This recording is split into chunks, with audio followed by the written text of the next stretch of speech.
Vanthali Keshod highway પર યુવકનો મૃતદેહ મળતા ચકચાર। વંથલી જૂનાગઢ કેશોદ હાઇવે પર ઓજત નદીના જેકવેલ સામે ડિવાઇડર નજીક એક આશાસ્પદ યુવકનો મૃતદેહ મળી આવતા વિસ્તારમાં ચકચાર મચી ગઈ હતી। પ્રાથમિક તપાસમાં ઘટના અકસ્માતની હોવાનું અનુમાન વ્યક્ત કરવામાં આવી રહ્યું છે, જોકે મૃત્યુનું ચોક્કસ કારણ હજુ અકબંધ છે। ઘટનાની જાણ એક રાહદારી દ્વારા સ્થાનિક પોલીસને કરવામાં આવી હતી। જાણ મળતા જ વંથલી પોલીસ તેમજ 108 એમ્બ્યુલન્સની ટીમ તાત્કાલિક ઘટનાસ્થળે પહોંચી હતી।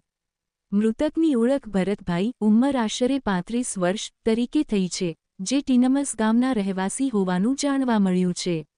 ઘટનાસ્થળે જ તેમનું મૃત્યુ નીપજ્યું હોવાનું અધિકારીઓએ જણાવ્યું હતું। હાલ વંથલી પોલીસ દ્વારા સમગ્ર મામલે વધુ તપાસ હાથ ધરવામાં આવી છે અને મૃત્યુનું સાચું કારણ જાણવા માટે જરૂરી કાર્યવાહી કરવામાં આવી રહી છે।